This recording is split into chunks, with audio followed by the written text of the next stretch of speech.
Personnellement, non. Ça fonctionne, ça va dépendre chez qui. Toujours pareil.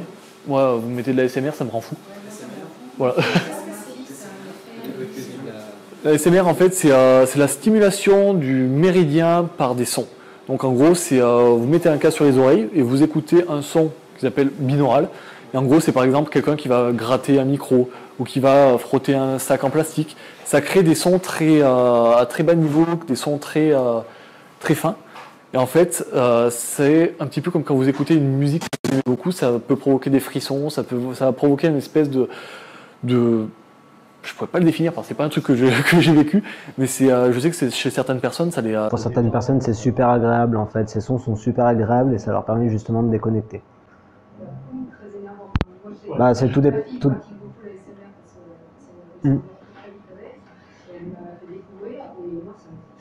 Après, tout dépend des personnes. Ouais. C'est comme les chamans qui utilisent. Enfin, c'est comme les chamans qui utilisent les tambours chamaniques pour partir. C'est des sons qui sont très répétitifs, qui sont dans une certaine fréquence et ça part un peu. C'est ça.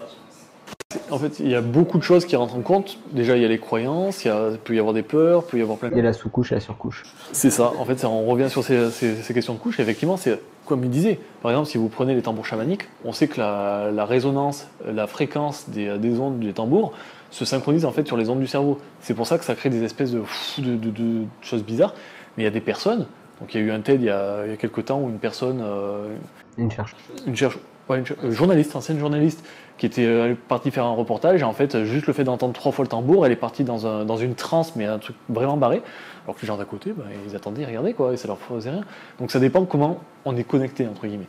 Et la SMR, c'est pareil. C'est que ça vient toucher à des fréquences, à des choses, mais ça résonne pas chez tout le monde. Et je vois ça différemment de l'hypnose, où justement l'hypnose, on va l'adapter à la personne. C'est-à-dire qu'on va pas vous forcer à faire passer quelque chose si c'est pas optimal pour vous. C'est pour ça que certains praticiens utilisent des scripts. Ok, vous voulez arrêter de fumer? Alors, maintenant, vous allez fermer les yeux et vous allez vous concentrer. Vous allez vous concentrer sur votre respiration? Non, ça n'a aucun intérêt.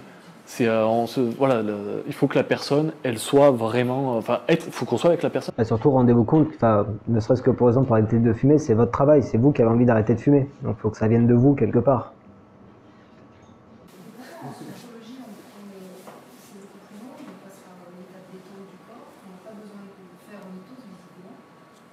C'est juste des techniques différentes. C'est le même état, l'état sophronique, c'est le même.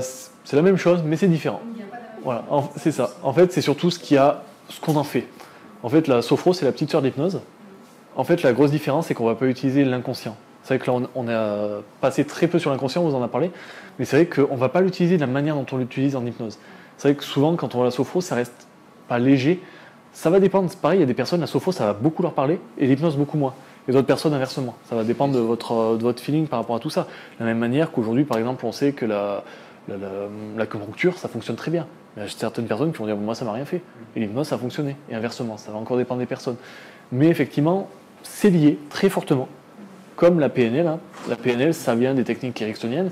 Mais c'est juste, ça a été amélioré, ça a été modifié pour s'adapter à une personne qui avait besoin de travailler ça différemment. C'est comme si moi aujourd'hui je décidais de sortir, je sais pas moi, l'hypnose de la gêne. Une hypnose de la gêne, pourquoi pas? Parce que je le fais à ma manière et que ça ne correspond pas à ce qu'on apprend dans les écoles. Et dire bah voilà, c'est un nouveau truc super génial, ou c'est encore mieux que la sophro, c'est mieux que la PNL ou je sais pas quoi. Mais ça dépend des personnes. En fait, pour moi, toutes ces choses, c'est des choses qui utilisent, on va dire, le même outil à la base, qui n'ont pas forcément les mêmes objectifs, qui n'ont pas les mêmes croyances autour et qui ne vont pas être... c'est une question de vocabulaire, en fait, quelque part. Et c'est quel mot on vient mettre pour expliquer ce que l'on fait là pour faire ça. Mais pour moi, en fait, il n'y a pas vraiment de... Voilà, il n'y a pas vraiment de différence. Après, ce qui va être différent, c'est qu'en sophrologie, on va avoir un objectif en particulier. En général, ça va être l'état de détente, justement, apprendre à se détendre. Alors qu'en hypnose, on peut avoir des objectifs. On va pas... Mais voilà, pour moi, c'est une question de vocabulaire, en fait. Pour moi, c'est le même outil qui est utilisé à la base. Après, c'est la manière de le mettre en œuvre et le vocabulaire et les croyances qu'on va mettre autour qui vont faire que ça va être différent. C'est ça. Exactement. Le mot en lui-même fait tellement peur, le mot hypnose, qu'il y a des personnes qui vont accepter de vivre en état de sophro plutôt qu'en état d'hypnose. simplement par les croyances. Et encore une fois, c'est quelque chose de très très personnel, alors qu'au final, effectivement, on en revient toujours à la même chose. Mais peut-être que c'est tout bête, mais il suffit que vous ayez vu une personne qui était voir un hypno et qu'elle a dit « mais non, ça marche pas sur moi, en plus il m'a fait peur », la personne elle n'ira jamais voir un hypno, et si elle y va, son cerveau, naturellement, va refuser toutes les suggestions. Alors que vous allez voir un sophro, ou même un hypno qui ne va pas se dire hypno, mais qui va se dire qui fait de la communication ericksonienne, bah, ça va passer tout seul. Parce que le mot n'est pas le même, que dans ses croyances, ça a totalement changé, son cerveau, il a enlevé ce blocage, parce que le mot n'était pas là. Et des fois, un simple mot peut vous faire réussir une séance de manière incroyable, comme vous pouvez vous tirer une balle dans le pied. Donc c'est effectivement, chaque mot a vraiment une importance, surtout à ce niveau-là.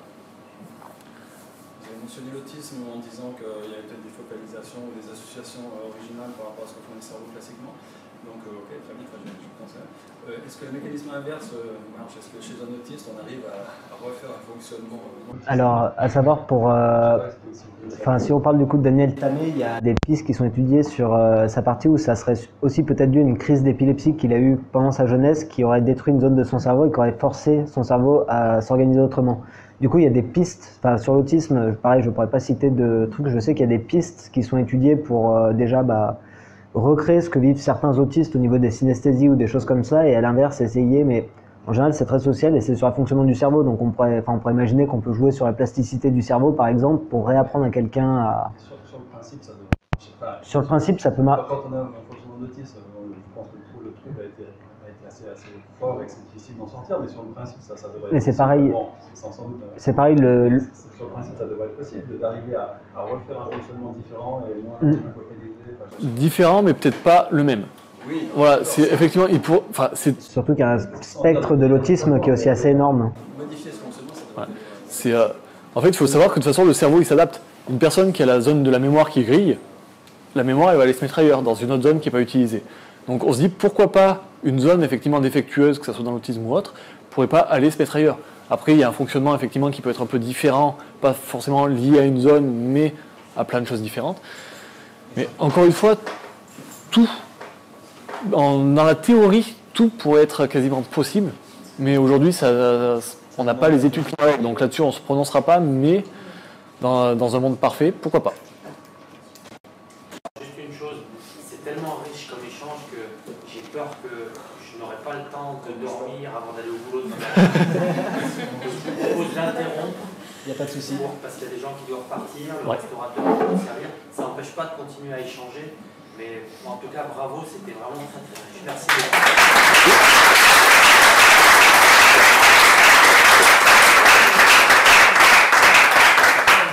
Merci à vous en tout cas.